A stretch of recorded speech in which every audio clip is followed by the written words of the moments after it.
Assalamualaikum kawan-kawan dan kalian semua dimanapun berada. Semoga tetap sehat dan tidak sakit. Kalau sakit silakan minum obatnya dan jangan lupa makan juga. Dan kalau sehat, kencangkan konsentrasinya dan jangan lupa minum air putih agar konsentrasinya lebih terjaga. Baiklah, pada pembahasan materi sebelumnya kita udah belajar mengenai kata ganti kepunyaan subjek. Bagi kawan-kawan yang belum melihat videonya silahkan dilihat dulu. Karena pada pembahasan materi kali ini kita akan belajar tentang kata kepunyaan juga, yaitu tentang menggunakan kata ganti kepunyaan objek di dalam sebuah kalimat. Jadi kalau subjek dia pelaku dan kalau objek dia bendanya. Jadi di materi sebelumnya yang menjadi pemilik atau yang memiliki adalah pelakunya, subjeknya. Dan kali ini yang menjadi pemilik adalah bendanya. Oke, jadi sebenarnya sangat sederhana membuat kata ganti kepunyaan objek dalam sebuah kalimat dibanding kata ganti kepunyaan subjek. Kalau kata ganti kepunyaan subjek setiap beda subjeknya atau pelakunya, maka beda pula bentuk kalimatnya. Tapi kalau di penggunaan kata ganti objek atau benda ini, tinggal menambahkan kata li, ya, kemudian disambung dengan benda yang menjadi kepemilikannya. Begitu aja, sederhana sekali ya. Dan itu berlaku untuk semua bentuk bendanya, baik dia muzakkar, muannas, ataupun juga bendanya yang mufrad, musanna ataupun juga jamak. Jadi semuanya tinggal menambahkan kata li di depan kata objeknya atau di depan kata bendanya. Oke, biar nggak penasaran lanjutan dari materi ini, silahkan subscribe dulu dan jangan lupa juga tekan loncengnya. Dan kalau sudah, langsung aja kita bahas materi mengenai penggunaan kata ganti kepunyaan objek di dalam kalimat atau dalam bahasa Arab. Check it out.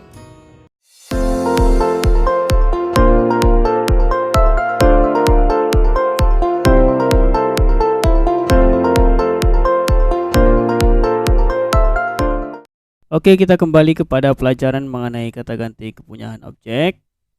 Jadi seperti yang saya katakan tadi pada penjelasannya, yaitu kita di sini akan menambahkan kepemilikan untuk objek dan bukan subjek, ya. Jadi kalau objek itu berarti kita menyebutkan suatu benda, misalkan pulpen, buku, meja dan sebagainya. Dan pulpen, buku, meja itu memiliki sesuatu lagi. Itu jadi memang pada objeknya dan bukan pada pelakunya atau orangnya gitu ya.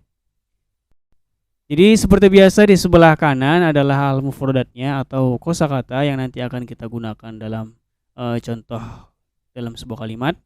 Kemudian di sebelah kiri adalah penerapannya atau contohnya di dalam kalimat yang sederhana. Silakan ikuti video ini sampai habis agar kawan-kawan semua benar-benar paham penjelasan mengenai kata ganti kepunyaan objek ini.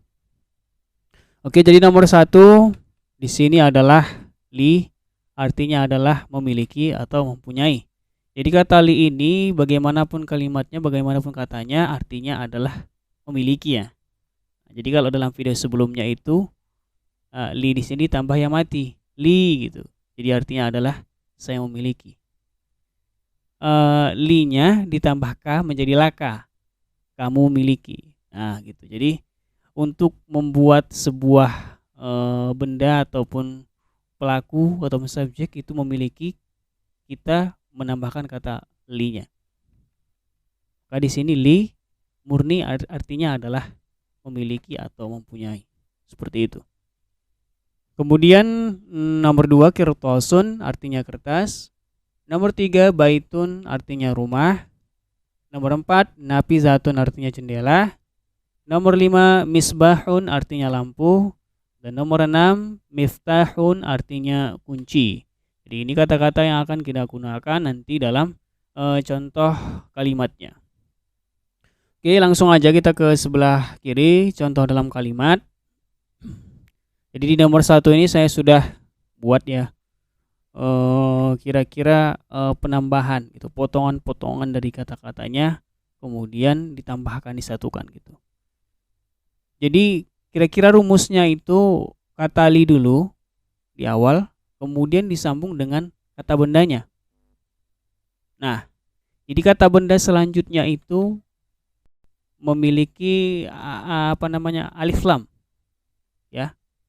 Jadi kalau ini kan bisa jadi katakan dengan kitabun, tapi kalau pakai alif lam dia alkitabi. Nah, ketika kita ingin membuat benda ini memiliki sesuatu gitu kan, memiliki apalah gitu, maka kita perlu membuat kata kitabun ini pakai alif lam, alkitabi. Jadi nggak boleh kitabun atau nggak boleh kitabi, dia harus memakai alif lam. Kemudian yang ketiga, kirtosun. Ini sebagai yang dimiliki dari buku ini apa, itu penjelasannya, keterangannya.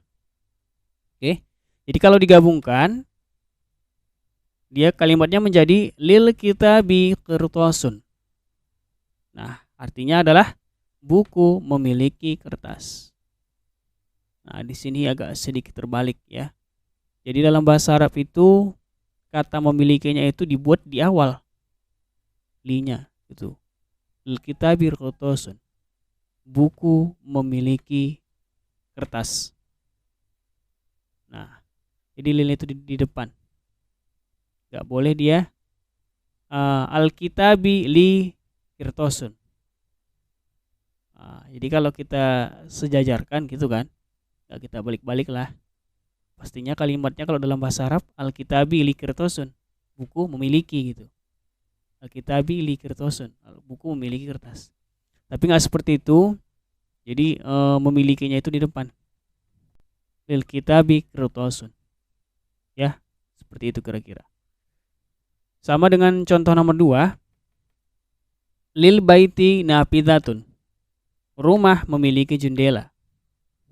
Jadi lil itu juga di depan di depan kata baitunnya. Lil baiti nafidatun. Rumah memiliki jendela. Nafidatun jendela. Lil baiti rumah memiliki gitu. Jadi enggak boleh al baiti li atau baiti li, enggak boleh. Dia harus linya di depan. Lil baiti nafidatun. Rumah memiliki jendela. Sama juga dengan nomor 3. Lil baiti na misbahun. Lil baiti misbahun. Rumah memiliki lampu. Sama dengan nomor 2 dan nomor 1. Linya juga berada di depan. Lil baiti misbahun. Rumah memiliki lampu. Misbahun. Nah, kira-kira seperti itu ya kawan-kawan ya. Jadi sebenarnya sangat sederhana, tapi kita harus membiasakan menggunakan dalam kalimat kata linya itu berada di depan. Jadi sedikit berbeda dengan bahasa Indonesia. Kalau untuk yang ini, kata memilikinya itu di depannya. Lil kitabi, lil qolami, pulpen memiliki, lil qolami, lil maktabi, meja memiliki, kemudian lil misbahi, lampu memiliki. Atau boleh juga misalkan kita buat kata benda hidup, manusia, hewan atau tumbuhan gitu. Li andi. Nah, jadi kalau orang dia nggak memakai alif lam lagi. Ya jadi langsung aja li baru habis itu pelakunya. Li andi, atau juga perempuan misalkan li Fatimah, li Aisyah, li Indah gitu ya. Jadi nggak perlu pakai alif lam lagi kalau untuk dia manusia atau nama orang. Seperti itu ya kira-kira ya. Mudah-mudahan penjelasan yang simpel ini dapat dipahami dan bermanfaat bagi kawan-kawan semua.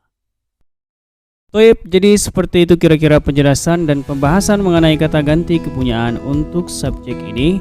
Mudah-mudahan bermanfaat untuk menambah pengetahuan dan kemampuan kawan-kawan semua dalam berbahasa Arab tentunya. Dan jangan lupa share videonya agar kiranya manfaat dari video ini dapat kita rasakan bersama. Akhir kata, terima kasih telah menonton dan wassalamualaikum.